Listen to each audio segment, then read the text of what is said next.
you hear the words saying, mountains melt like wax in the presence of the Lord? In the presence of the Lord. Are we in the presence of the Lord? Hello? Is the presence of the Lord here? Yes. How do you know? How do you know? He's in his word. The word. Which word, Sarah? Which one? All of his word. Did he say, where two or three are gathered in my name, I am in your midst? So is he here in our midst?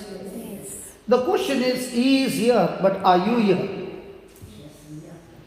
Can there be a possibility that you are sitting here physically, but your mind is not here, somewhere else? So are you in the presence of God? No. The presence of God is when a person's mind is fixed on God.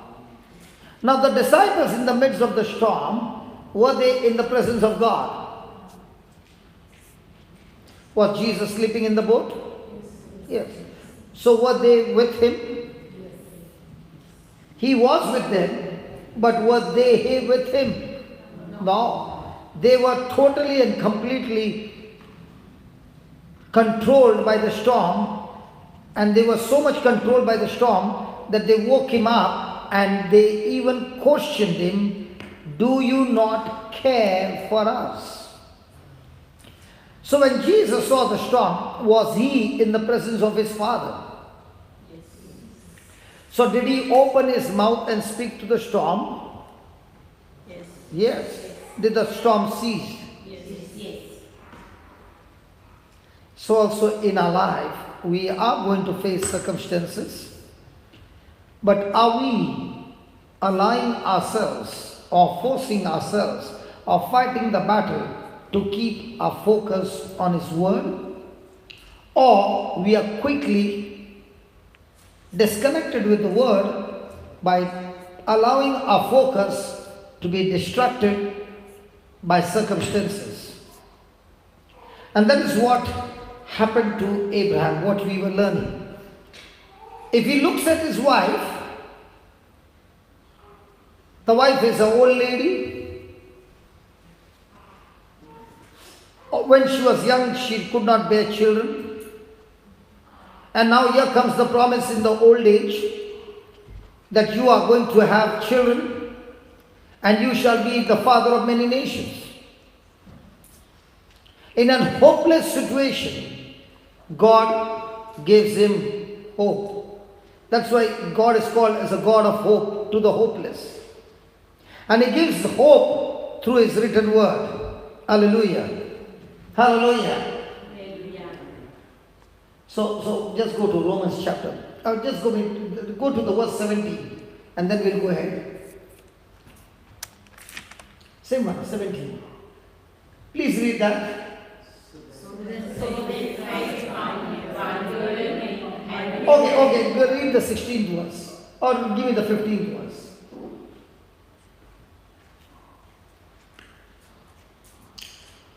How shall they preach except they be sent, as it is written, how beautiful are the feet of them that preach the gospel of peace and bring good tidings of good things. But they have not all obeyed the gospel. For Isaiah said, Lord, who has believed our report? Now, how do I know you believe what I'm preaching? How will I know you believe what I'm preaching? Sorry? No, how will I know that you believed what I finished preaching?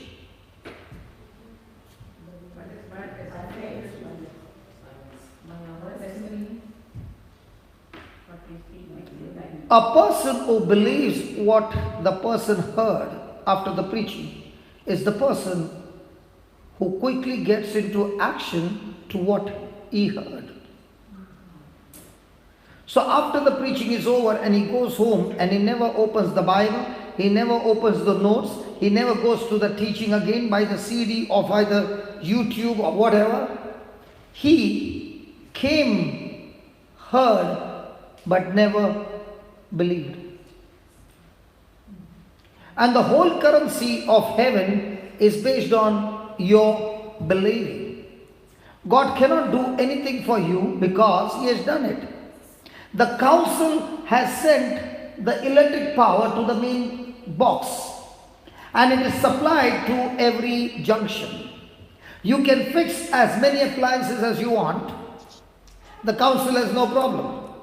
The council doesn't come and put the switch on. You are the one who puts the switch on. In the same way, Isaiah is saying, Lord, we have supplied them your power. But Lord, after the preaching, how many of them have actually obeyed the gospel? How do you know somebody is believing the gospel? When a person obeys, it means he has believed. When a person does not obey, it means he heard it but did not believe it. So belief will always come with the message that the person heard and he took a corresponding action on that message. When there is no corresponding action, that means the person has never believed it. But they have not all obeyed the gospel. Jesus preached to a multitude. Everybody heard it. Everybody saw the signs and wonders. But how many followed him? The ones who followed him were the ones who believed him.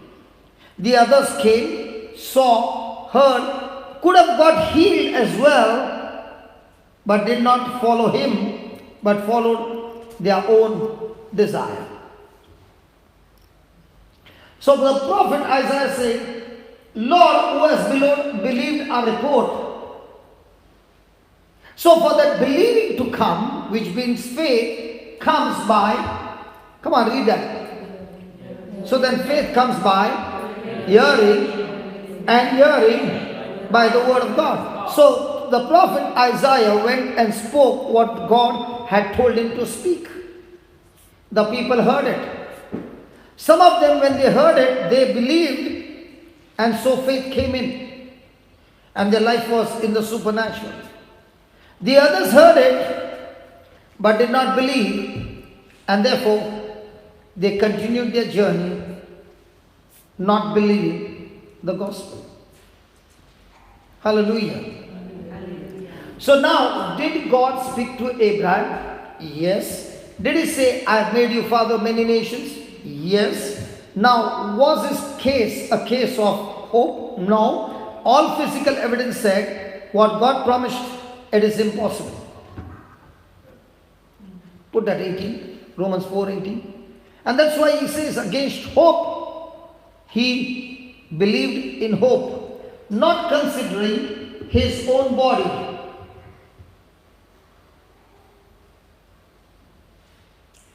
That he might become the father of many nations, according to that which was spoken, so shall your seed be. And being not weak in faith, he considered. Now that's where we lose battles. Say that, consider. Consider. Say that again. Consider. Say that again. Consider. Do we all have hands? Yes. Is it moving? Show me. Okay. Now you are saying your hands are moving. Hasn't Jesus said, when you believe in me and you lay your hands on the sick, they shall recover? Yes. You have moving hands. How many of us consider that my hands are anointed? That you visit the hospitals and you lay hands on the sick, believing that your hands are anointed.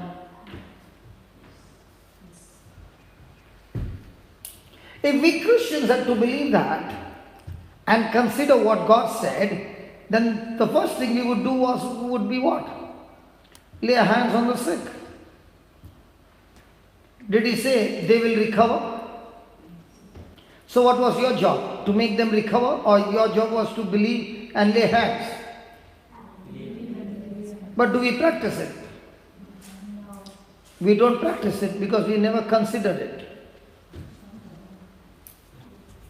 What about the prodigal son? He considered that going out of his father's house, he will become more happy and he will enjoy life.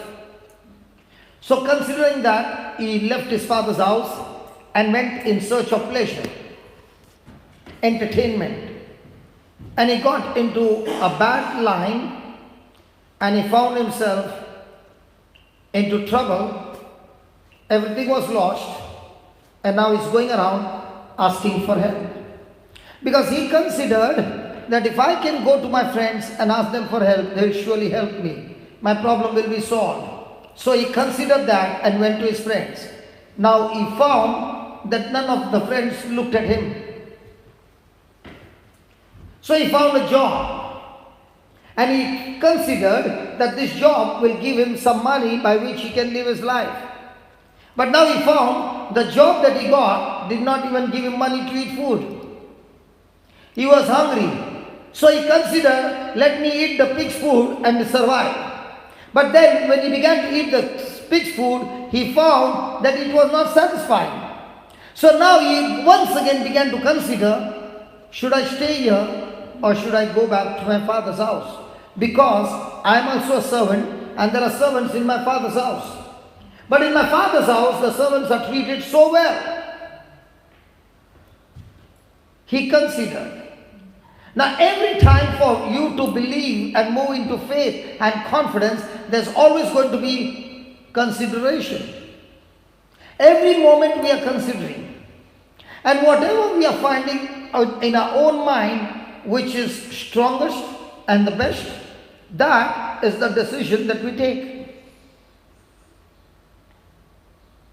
So the prodigal son began to compare his life now and began to compare his life in his father's house. And he came to a conclusion, in his father's house, the life was good. So what happened? He took a U-turn and began to walk to his father's house. Every step that he walked in that direction, he was drawing closer and closer to his miracle. Every time I consider anything other than the word of God, then I am drawing myself away from God. The world might say to you, when you share those things out of your heart, you will feel light. But God says, when you share your word that is in your heart, don't share with people, but share it with me, because I have told you, cast all your cares unto me, for I care for you. No human being has been given a chance or an anointing to carry other person's burden, but to hand over the burden to Jesus.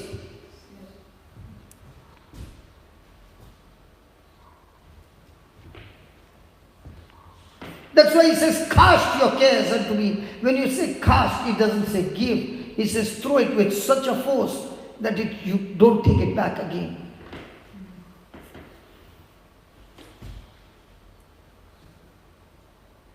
Is Jesus saying, can you see the birds in the air? Is the Father taking care of them? Yeah. Is the Father feeding them? How many times you got a report in New Zealand? Birds died of starvation. How many times you got report in New Zealand? People who kept the birds in the cage died with starvation.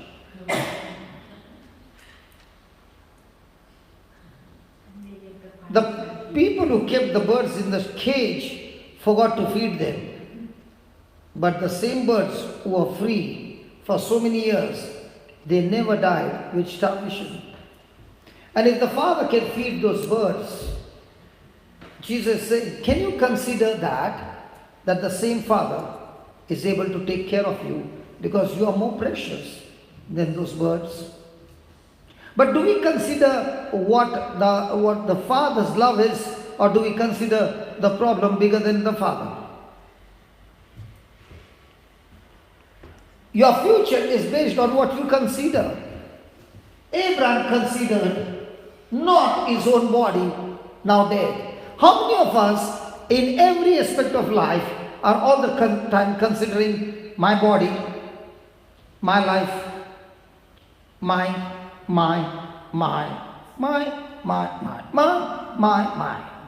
Like the mother eagle, when the mother eagle comes to feed the eaglets are doing me.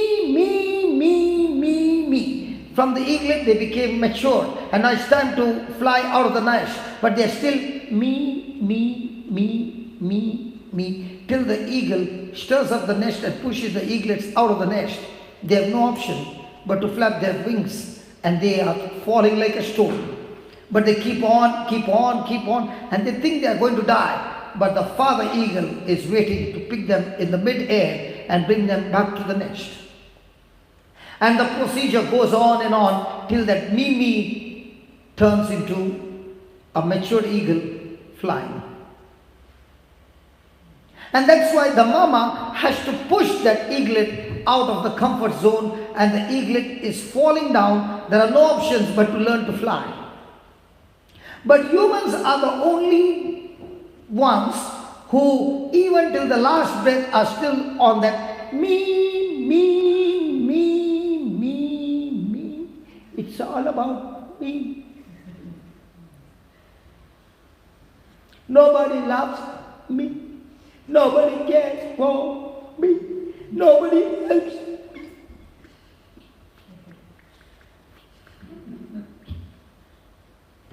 What about Abraham? Can you put it up? Being not weak in faith, he considered what? Not his own body. We men have to change, Mario. When we go to the saloon, we spend 4 to 5 hours in that saloon, and spend so much of money on decorating the earth, which is going to go back to the dust. Mario, did you hear that? Don't spend 5 to 6 hours over there. Did you hear that? Look at the woman. They go in and they come out in 15 minutes. Brother Philip, I know you have taken all the precautions. You grew your beard so much that you don't even have to go to the saloon now. Hallelujah. Do we consider our heart or our body?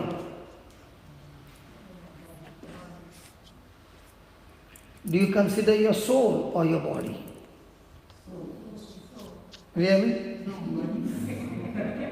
You just came from work and you got Sarah calling you, sister, there is an emergency, just 3 blocks outside that house, that person is really serious. Can you just go and minister to that person? You see, I'm just tired, and I'm not really tired, I'm dead tired. So send some ambulance because I'm already dead tired. What are you considering? In that schedule, it's up to 10 o'clock to 6 o'clock, 4:30, 4 o'clock. Okay? But last night, I just spoke by faith that this evening we are meeting again at 6:30. I just put what I considered it. And there were others also who began to consider what I said. And they quickly said, yeah, we are meeting here at 6:30. Now, who is going to do the standing?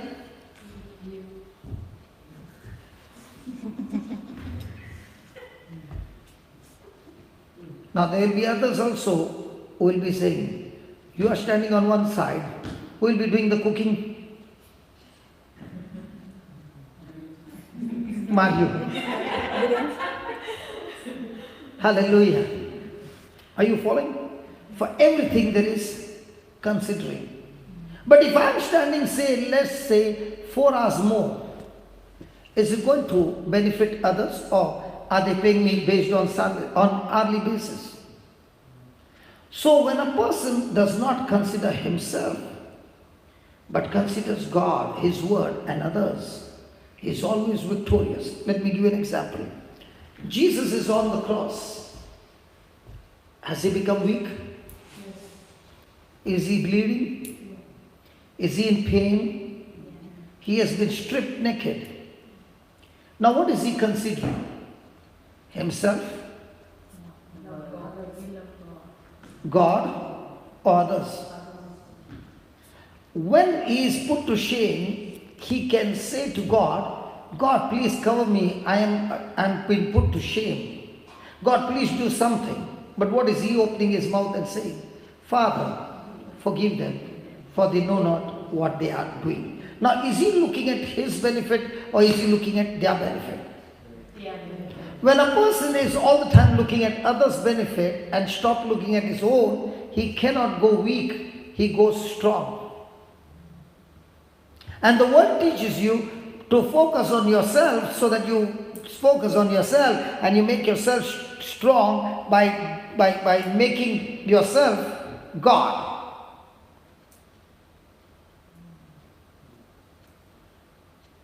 So what you find in the Bible, the early church, the apostles and all of them who lived a victorious life, did they consider themselves or did they consider their life with God and others? What are you thinking the whole day? Are you the candle who is all the time looking at how can I give light to those who are in this room, burning myself out till a day comes, there's no more wax, I burned it out all for others? Or am I a candle who is saying, I refuse to burn, but burns everybody and takes the light?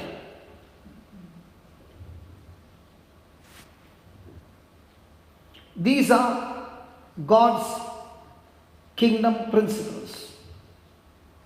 The person who considers himself, considers his own body, is in a mess.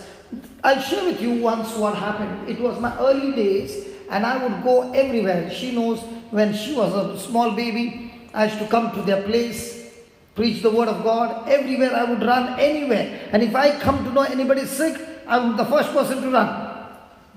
So I came to know that an African lady is suffering from cancer. I had never prayed over an African lady.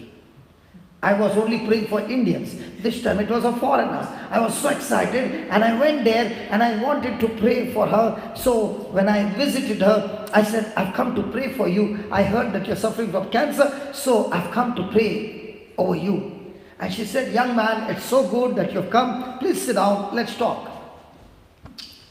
She said, do you know that you can live tomorrow? I said, yeah, I'm sure about tomorrow. She said, what if there's an earthquake? You and I go at the same time down. Because things happen suddenly. I know that I'm going to die after 4 months. Because I know I got cancer and it's spreading all over my body. I've got two choices. Wait for 4 months to come and die, or use this last 4 months in the best way to proclaim the gospel. Young man, I was in Africa and the Lord spoke to me to come to India and to preach. I did not come for the healing. I came till my last breath to carry on the job that God has assigned for me. And I asked her, are you not in pain? She said, when I consider not myself, but I consider my body to be a blessing for others, I feel no pain. Do you know what happened? I knelt down and I said to her, can you just pray for me that I get the same spirit when death has come close to me, that I do not fear, but I use this body till my last breath. And I ended up asking her prayer for me. Now my question is, was she suffering? Yes.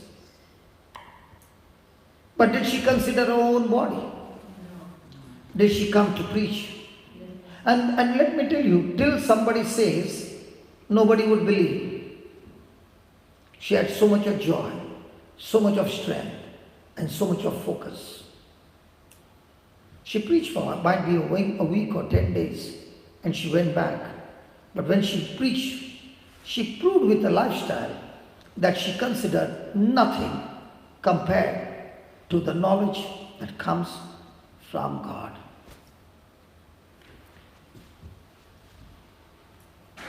He did not consider, because if he considers his body and he tells himself, I'm 99, Sarah is 89, Sarah never had children, I'm unfit. Can he go and perform? No. The Bible says he did not consider his own body. Every time we have committed any kind of sin or anything rebelling to God's word, that is the moment you will find that you have been considered yourself better than others, higher than others. So you mean to say, I must lower myself to their level? Oh no, God doesn't say that. You take their hand and increase their level to your level. Hey, are you listening? So when you meet somebody low and you are high, you don't go down. You raise him up to your level and God will raise you even more higher. I was talking to my brother and I said, you know, God said, have dominion over all things to man. So God has put in man a power by which he is supposed to dominate.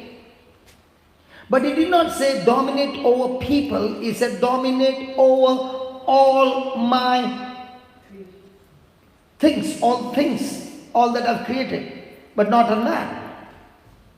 Now, when a person finds that he cannot dominate over sickness and disease and over those things that God has promised him, what does he do?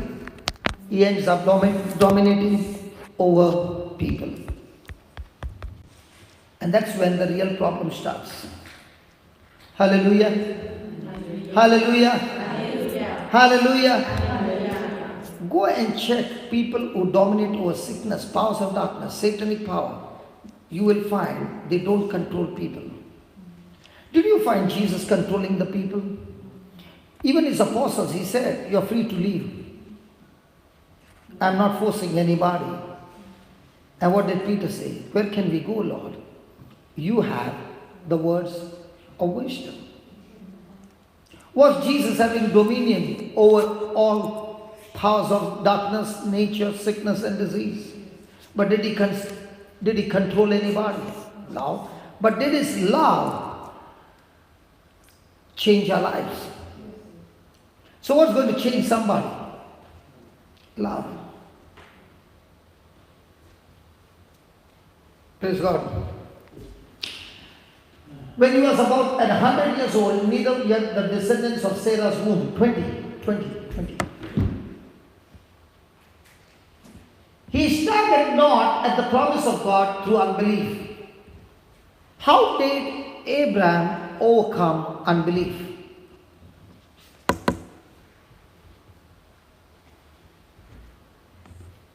How are you going to overcome unbelief? Give glory to God and praise Him. Give glory to God and praise Him. What does that mean? Give glory to God and praise Him. I give glory to Him for the miracle. What was the meaning of the word give glory to God?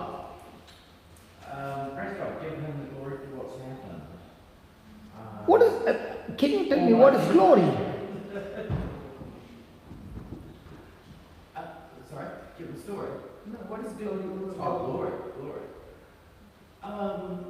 It's acknowledging God with my mouth, praising Him. Not praising myself or building myself up, saying I did it. Give glory to God means to recollecting what God has done and thanking Him even though you have no physical evidence. Like you stood here in the morning and you said, I now began to consider His love. And the more and more I considered His sacrificial love, my life, my relationship with Him began to change. So you stop considering yourself, your suffering, your pain, and you began to consider His painful sacrifice for you. The more you begin to do that, you are giving what? God His glory. Telling God how much your love is so deep, so wide, so high, so much in depth, I cannot understand.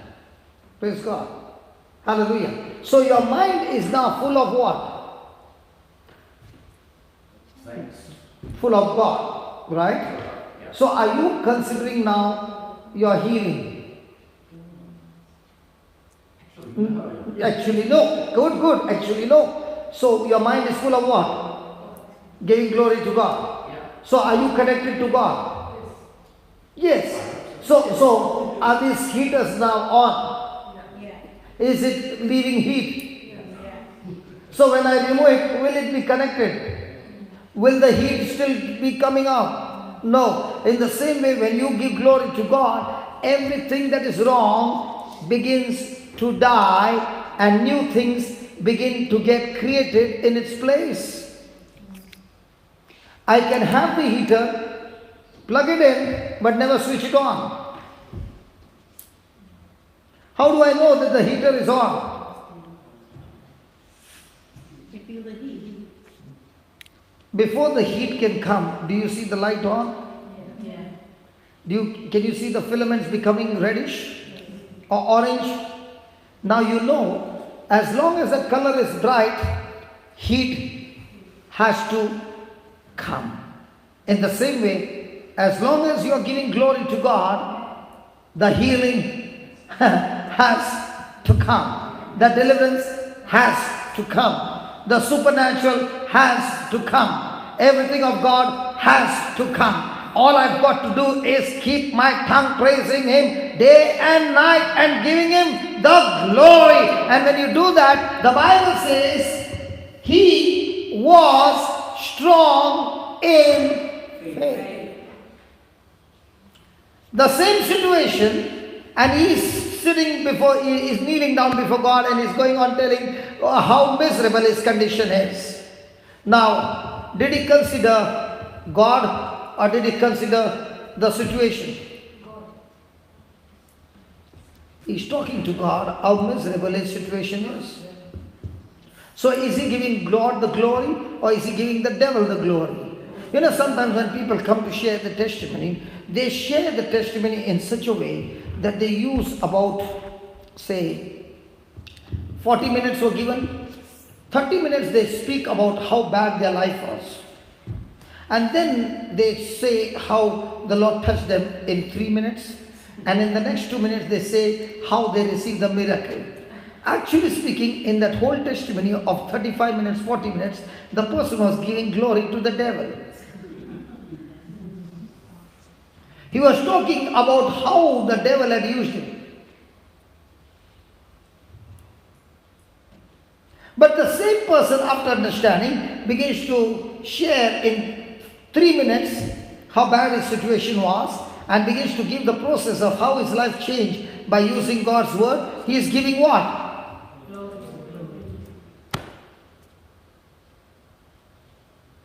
That is why when people come and talk, they can talk so much about the sickness, they can talk about the details, they can talk what the doctor said, they can talk what are the numbers, they can talk all that, and then they say, by the wounds of Jesus I am healed. Did your testimony give glory to God or the devil?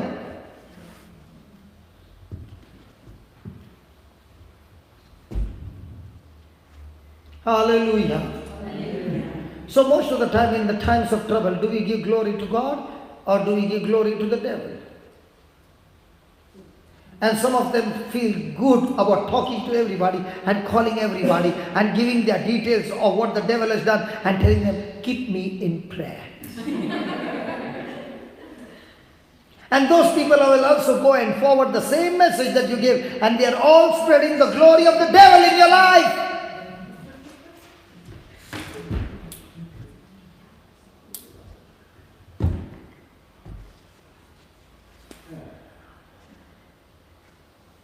But what did Abraham do? Even though his physical evidence said, no chance, he still gave glory to God. How did he give glory to God? He began to recall his 24 years with God. God, when you called me, I was 75.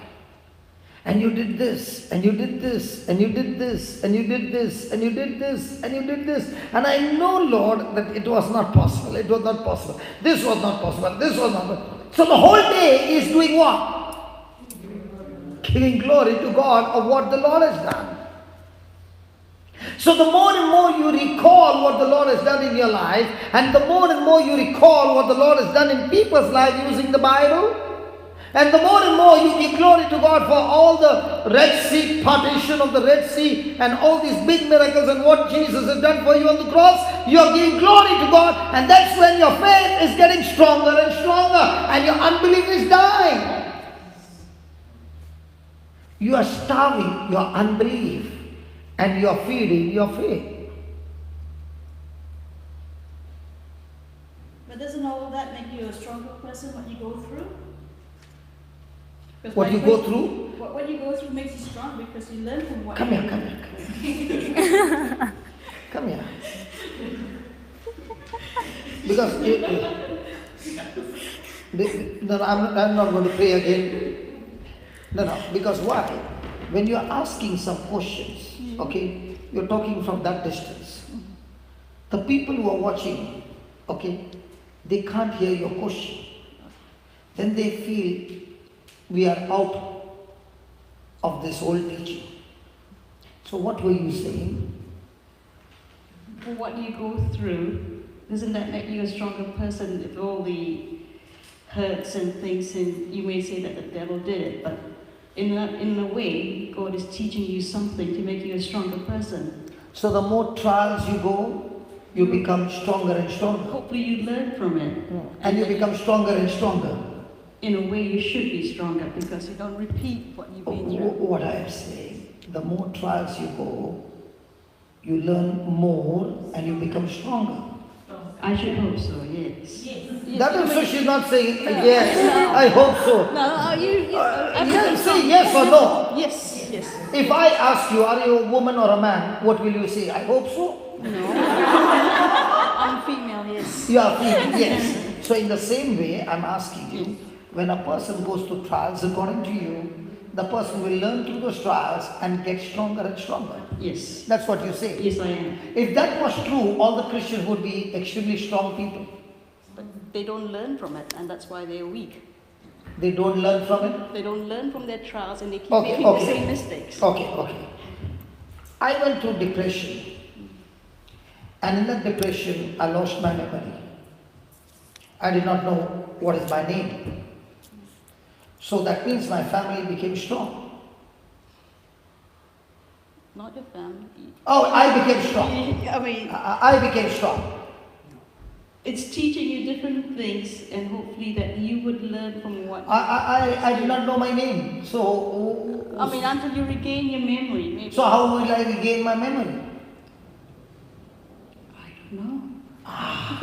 That is why trials don't make you strong, but in the midst of trials, your right mindset to believe in God and not consider your trial, but consider His word is going to make you strong.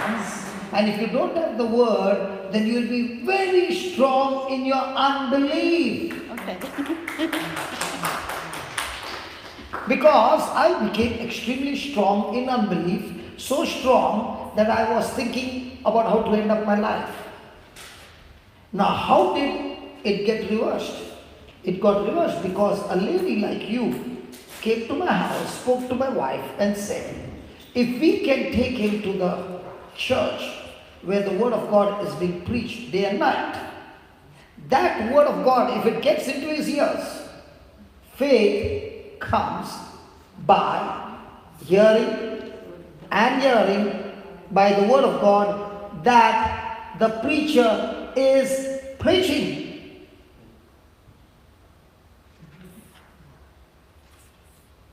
So the preacher kept on preaching, my ears kept on Listening. hearing. So when my ears kept on hearing, it began to change my thinking. So I began to take the small steps of changing my thinking. And I continued to that for the last 22 years. So it was the preaching of the word that I heard, that I considered and took decision in the midst of the trial that made me strong. God does not use the devil's tool to make you strong. The devil comes to steal, kill and destroy. At that moment, God sends his preacher into your life so that you can hear the preaching, pick up your weapons, build up your faith and tell the thief, freeze, I am taking back all that you have stolen from me by force.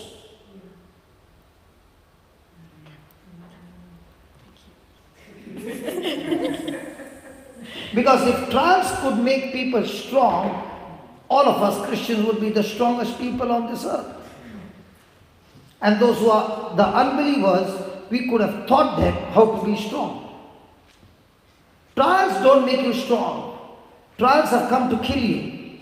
But in the midst of the trials, your attitude to the Word of God, your sensitivity to the Word of God, and your hardening your heart towards the trial is what makes you strong and deeper your faith and your relationship with God. God will never use the tools of the devil to train his children. My God has got better equipment from heaven to teach us. Okay, thank you. Yes, please come here. I'm so glad that we are all, having a good discussion. Yes. One. Please come up. Yes. What happens if you set up faith comes by hearing, hearing by the word of God? Now, let's say you want somebody who's lost the faith to regain it by hearing the word of God, but they're resistant to it and they get angry. So what do you do then? How do you get the word of God into their ears? Okay. The word of God can be preached in two ways. One, what I'm doing now. And two, without opening my mouth, with my lifestyle. So, listen. So, in Nazareth, Jesus came with a powerful anointing ministry. He cast out demons, he calmed the storm, the woman touched his garment, she got healed. He raised Jairus' daughter from the dead, and he came to Nazareth. When he came to Nazareth, he was preaching to them. And the Bible says he could not could not perform great miracles in Nazareth. Nazareth were the only people who were there with Jesus and got nothing. And the reason they got nothing was because they did not believe and mix their faith in what he said. They were offended. So in Nazareth, that is in your own hometown, or hometown means in your own family, don't ever try to preach. No, I've learned that. But in your hometown, you preach with your mouth shut, with your action. At the same time, let's say I am your brother, and I am a drunkard, I am in drugs, I am in all this. You have tried all your life to explain to me. And the more you explain, the more I became a rebel and a stubborn. Now, who told you that God has chosen you to preach to me? You are not the laborer for me. God has chosen a laborer for me. So why don't you tell God to send that laborer who is supposed to come into my life and preach the gospel so that I get changed? That's why Jesus said, pray to the Lord of the harvest for laborers. For the harvest is plenty, but the laborers are few. So your prayer would be, Lord, you know whom is going to listen to and accept the gospel. So wherever that brother or sister is, might be in the North Pole, I command you to leave from there and get in contact with my brother right now in the name of Jesus and preach the gospel in such a way that my loved one will receive. I bind that spirit of unbelief. I bind every spirit that is hindering him to receive the gospel. God, you said, let there be light, and there was light. In the same way, now I speak light into my brother's heart. The same light of gospel that is shining in my heart, I speak the same light is shining, not will be shining, is shining in my brother's heart, in Jesus' name. And when you finish the prayer, keep thanking God that the prayer is answered. So now when I come drunk, what will you say? Oh God, once again he has come drunk. You know what you say? Oh Jesus, I thank you so much. With my eyes of faith, I see him drunk in your blood. Lord, I see him anointed. Lord, I see him holding the Bible and going from place to place, a complete changed person. And his testimony is bringing others who are in the same area into the kingdom of God. Lord, I thank you that he is being raised in Egypt like Moses was raised in the desert. And you kept him there for 40 years so that he could learn the ways of the desert. And when the right time came, you brought him out of desert straight to the palace where he was trained for 40 years. So he was talking to Pharaoh because he was trained for 40 years. He brought the people out of Egypt because he was trained in the desert for 40 years. So Lord, I thank you so much. He is also living in the kingdom of darkness there, learning the ways over there, so that when he sees another Egyptian, he can say, I've been in the desert for so many years, I too was caught up in the same mess, but look what the Lord has done. He has brought me out, and I'm here to tell you how you can come out of the desert. Brilliant. Thank you. That's what I needed to hear. And that's how God has changed my life. So my life, when it was in the club, when it was in the fights, when it was all that, I never knew that God still has a purpose. It's not that God wanted me to go there. It was the devil who hijacked me and took me there. And he was the pilot and I was his co-pilot, working together. Till a day came when somebody preached the gospel. Jesus walked into the cockpit, kicked the devil out and said, I'm your new pilot. Come on, let's go. Now I got a pilot, his name is Jesus. I'm the co-pilot. And what are we doing? Taking the passengers from Egypt to the promised land. So remember, none of your loved ones' bad experience, your bad experience, ever goes wasted. We use it for people who are in that situation and tell them, hey listen, I've been there. I understand what you're going through because I've been there. I know the pain. But there are two options. You can sit down there and keep on crying till you die one day, or you can pick up your weapons, get trained, march and say, devil, come on, let's do it this time.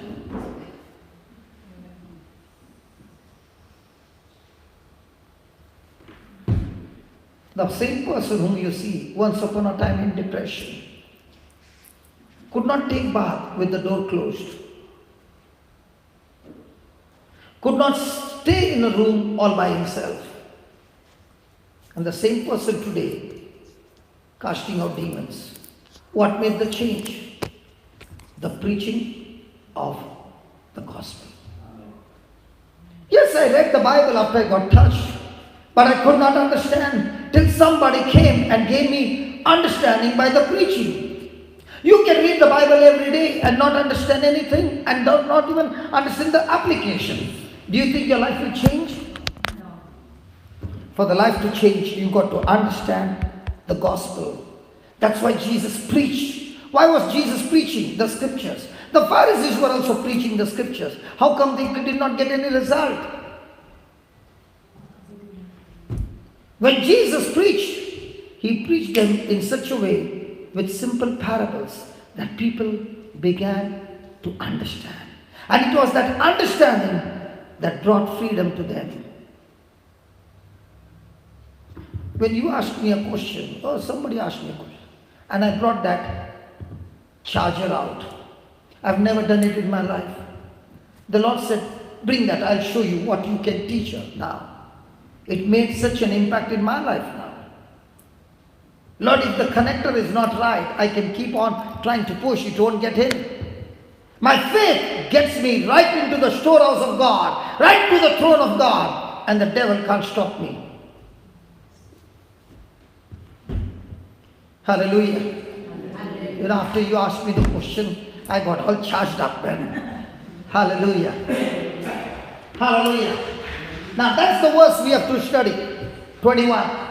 And being fully, just highlight that word, persuaded. Say that, persuaded. Persuaded. What is the meaning of the word persuaded? Persevere. Hmm? Persevere. Continue. You get somebody to see your Convinced. To become so sure that there is not a pinch of doubt. Hallelujah. Hallelujah. Hallelujah. Now my question to you is Abraham called the father of faith? Hello? Yes. Then how come the father of faith created Ishmael?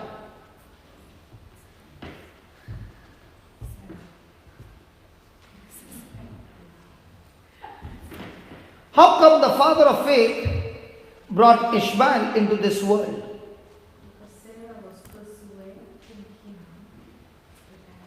So whatever Sarah says, the husband got to do. To keep peace at home. Good. Sarah said, God told us He's going to give a child and it's not happening. So let us go and help God. Anybody has ever tried to help God to fulfill His promise? So they planned to help God because God was sweating and God was really in trouble. So they said, let God, don't worry, we will help you. So Sarah came with a brilliant idea. How many times a wife has come with a brilliant idea? What happened? Somebody said something. Maria is saying always. So the wife came with a brilliant idea and she said, listen, I can't get you a child, so you take one of my servants and go and have a physical relationship, but give me a child, might be not from my womb, but from that woman's womb. And Abraham agreed. Why should Abraham agree if he is a man of faith?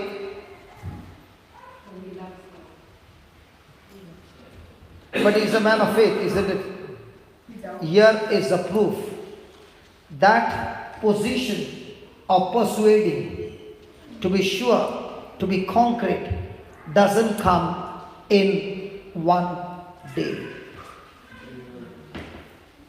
It is a continual relationship. Even though God said it, the Bible says He did not look at His body, He did not consider His body, but gave glory to God. But yet, He and Sarah created Ishmael. And was Ishmael a promise of God? No, because God had not told him that you will get a child from some other woman, but He said through the womb of Sarah. So, did they get impatient when the promise was not being fulfilled? In the same way, when you are believing for the promise and it's not manifesting, can we get impatient? And when we get impatient, do we want to fulfill the promise? Yes. But in God's way or some other way? God looks at the process. We look at the end result. Hallelujah. Hallelujah. Hallelujah. Thank you, Jesus. Thank you, Jesus. So did God say, so shall your seed be, that they shall be a blessing to the nations? Yes. Now did He say the seed of Sarah will be a blessing to the nations or a seed of Abraham?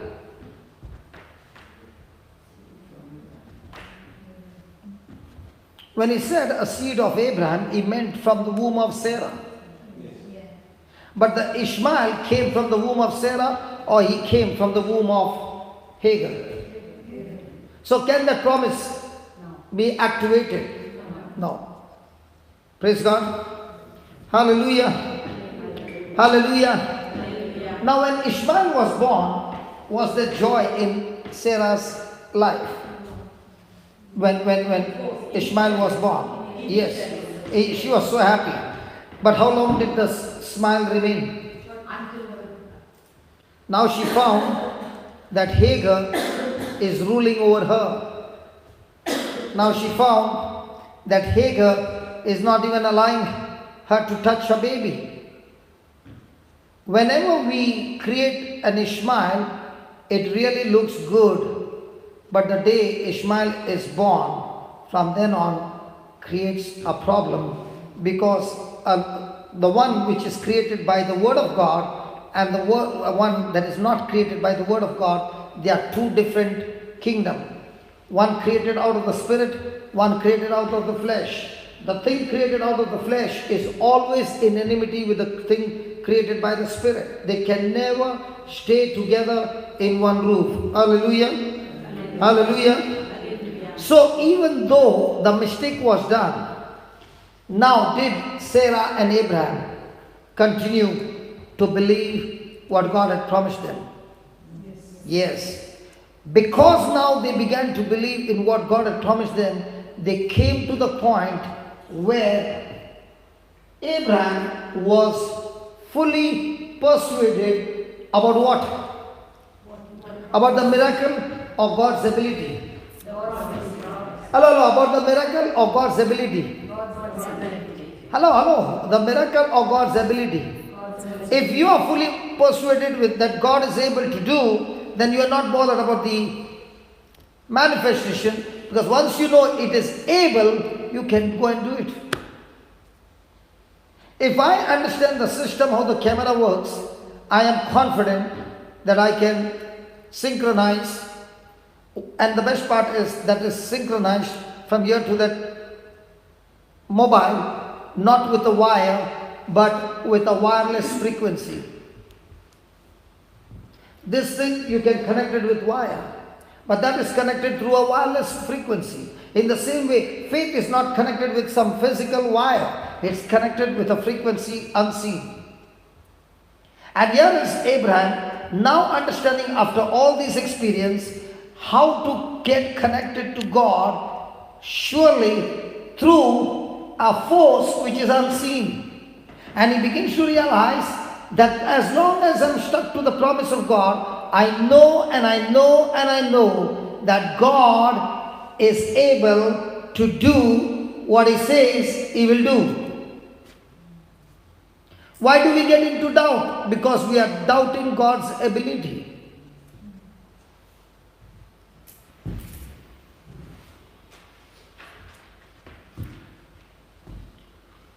Sarah, if we switch off the whole laptop and give you, will you be able to put it again? Why not? Yeah, restart it. You can. But what about the password? So if Maxi gives you the password, now can you operate on that laptop? Faith is your password. The promise of God is your password, where you get connected to God.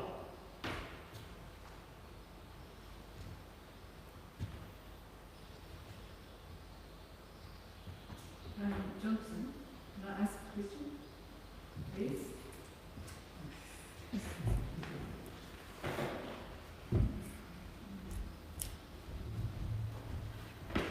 Just about going back to Hagar, I'm just thinking of like illegitimate children. They are not according to God's word. So you were saying that like Hagar and not Hagar, Ishmael and Isaac. One of the spirit, one of the flesh. Yeah. Opposing kingdoms. Yes. Now, where does illegitimate children fit in? Because they're not according to God's law. Yeah. Now, that's why the good news is what happened was in the Old Testament. A good question. Okay. Now, how many things have happened in your life when you made decisions which were not according to the Word of God? I'm not talking about the children. I'm talking about many things. Yeah, many things. So you are disconnected from the kingdom of God, Yeah. according to the law. So you are under curse. Yes. But when you come to Jesus, Jesus paid the price for you and the whole human race, your past, present, and future. And therefore, none of us can make it to the promised land, to heaven, without Jesus. It is Jesus' finished work when I choose to believe. It is that believing that qualifies me to heaven. So even if the children were illegitimate, but when they are preached the gospel and they make Jesus the Lord of their life, they are not only made a new creation, but they will be an example, those who are on that side, that person can go and preach and say, my life was cursed, but when I received Jesus, every curse got nailed on the cross and I'm living a new life. Now. Let's say a person committed a murder, say 5 murders. What should God do to that person? Well, condemn them. Condemn him. What if the person killed 100 people? The same. Same or more severe? The same, because the punishment is disconnection from God forever. Yeah. What if he killed 1,000? The same. So why did God not punish Saul, who killed so many Christians? Pass. Oh, you mean Paul? No, I'm talking about Saul. Oh, I see. Because he knew the end result of Saul's life. Which was, Saul went about killing the Christians. yeah. On the way to Damascus, he's on the way to kill more Christians. Did God punish him and kill him, or did he show mercy to him? Showed mercy. Did that mercy change Saul to Paul? Totally. Now, is Paul saying that his hands are clean? Yes. Yes. How can Paul say that his hands are clean when he has killed so many? Through God's mercy.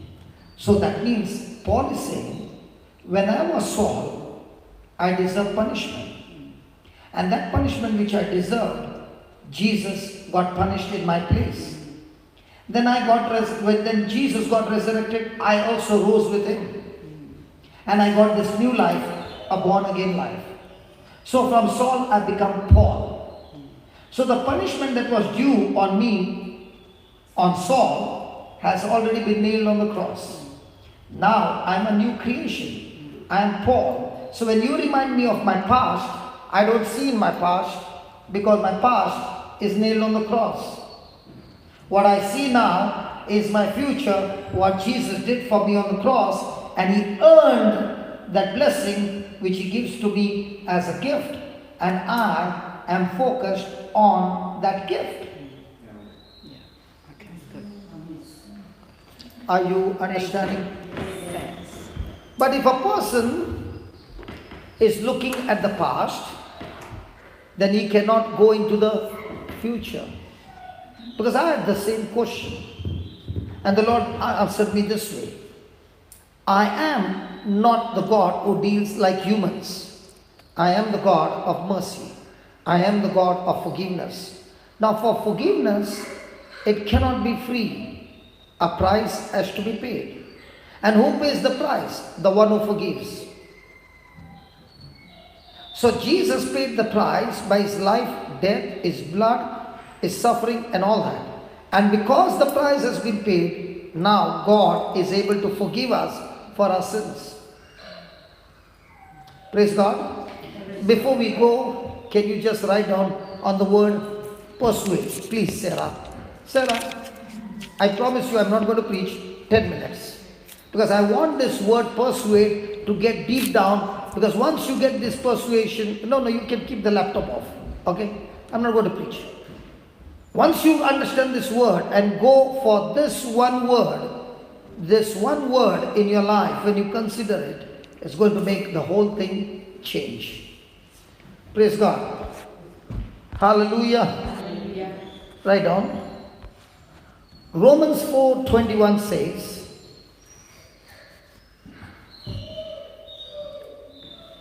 Romans 4:21 says, Abraham was fully persuaded. Abraham was fully persuaded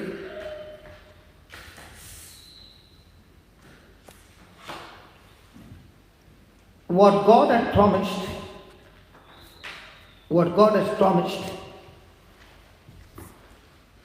God was able to perform.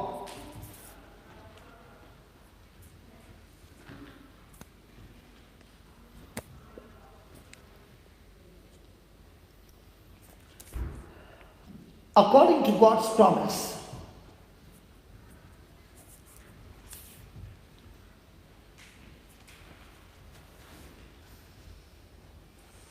Abraham was 100,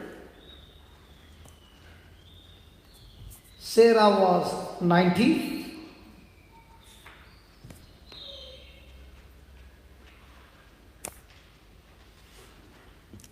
and the Lord said,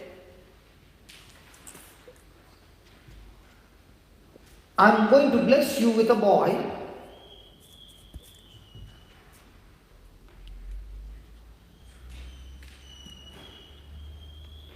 and now your descendants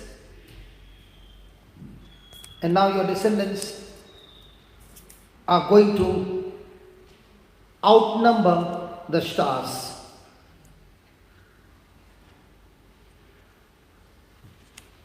This was in Genesis 15.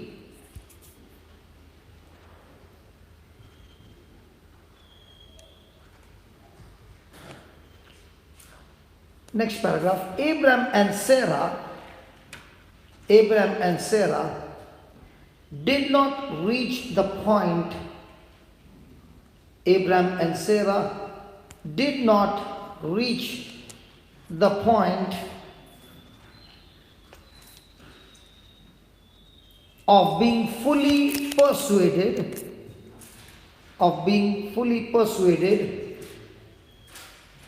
right away.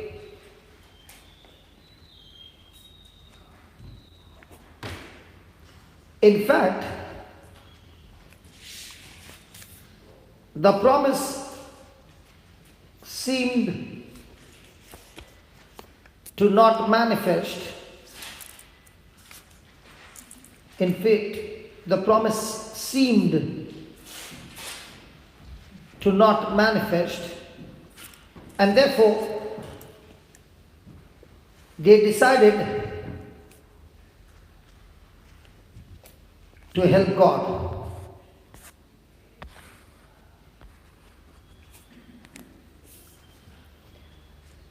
Sarah arranged for a personal servant Hagar.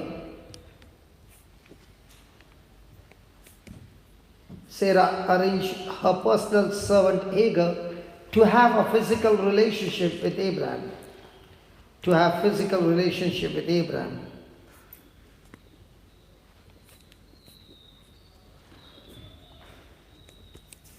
And the result was Ishmael.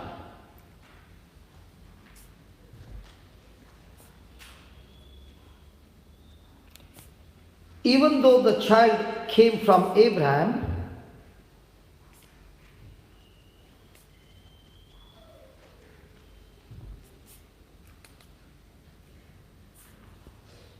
but not from the womb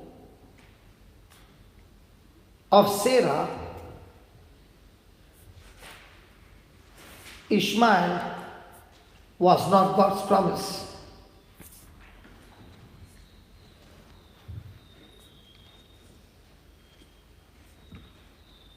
God had said, the seed from Abraham and Sarah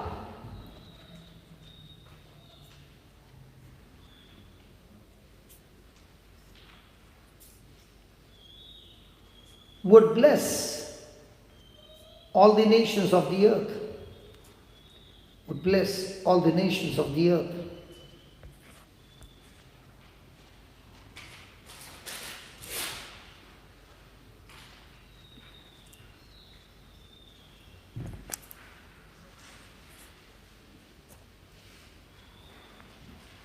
They continued. Sarah and Abraham continued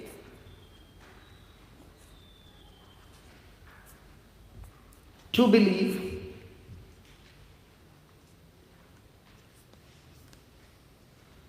and Abraham came to the point,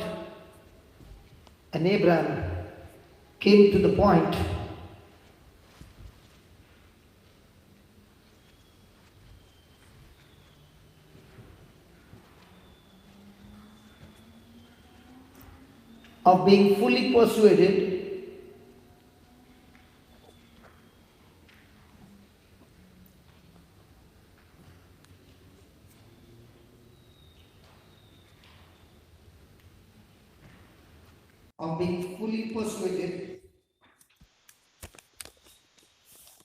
that God will do what He has promised in His word. That God will do what He has promised in His word.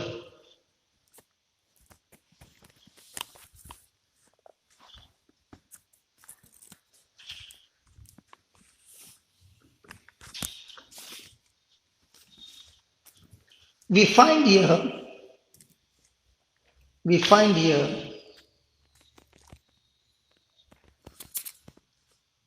that Abraham had faith,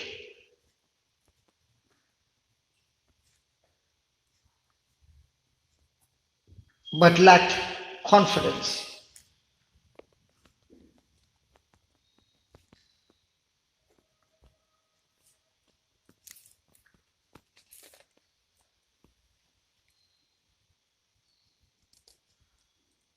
Abraham became absolutely, totally convinced. Abraham became absolutely, totally convinced that God was faithful,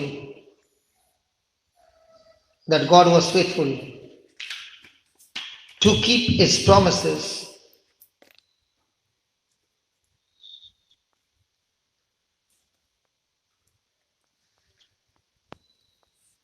He reached the point of being fully persuaded.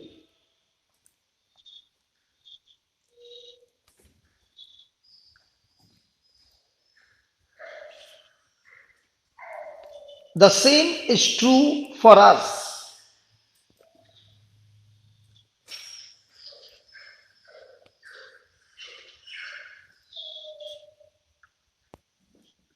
We will never see the miraculous manifestation. We will never see the miraculous manifestation of God's promises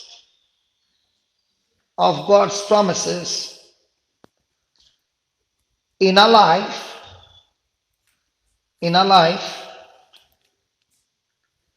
until we reach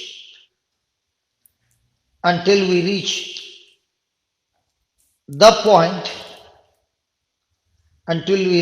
point of